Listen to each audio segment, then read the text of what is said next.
pouvoir aider les gens, les accidentés, enfin ceux qui ont besoin. Le peu qu'on peut donner, je pense que c'est important, tout à fait.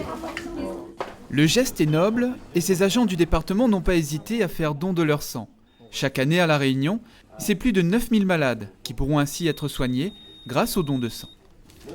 Ça nous permet en même temps que d'être au travail, d'accorder un petit peu de temps pour les autres et pour ce don du sang.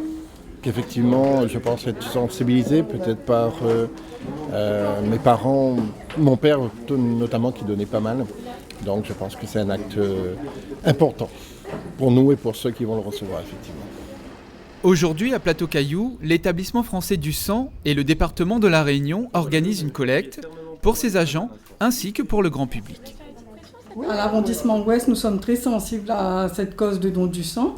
Donc avec le FS, nous mettons en place 2 sessions par an et on a à peu près 100 donneurs pour l'année. Les gens sont très sensibles en général, ce sont peut-être les mêmes qui reviennent, avec les habitants du coin aussi, mais nous faisons en sorte que les agents soient sensibilisés et qu'ils viennent donner leur sang régulièrement.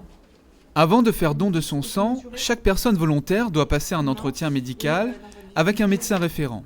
Une série de questions permet de vérifier que le donneur ne présente aucune contre-indication. Il faut avoir l'âge requis, entre 18 et 70 ans. Il faut avoir donc pas de problème de santé particulier. Il faut être en forme. Être en forme, se sentir en forme. Après, il y a toutes sortes de... Pas avoir été malade récemment, au niveau des voyages, et certains voyages contre-indiquent pendant une certaine durée. Donc on pose toutes ces questions pour avoir ces critères. Ensuite, il faut être bien hydraté pour venir donner son sang. Et ça fait pas mal du tout. Non. En plus, même pas quand la piqûre est rentrée, quand l'aiguille est rentrée, non. Moi, en tout cas, j'ai passé ce stade, on va dire. Pour encourager les gens à venir donner, je pense que c'est juste un petit instant à consacrer aux autres. Et puis voilà. Il n'existe aujourd'hui aucun produit artificiel de substitution au sang. Alors pour sauver une vie, des vies, le don du sang est primordial.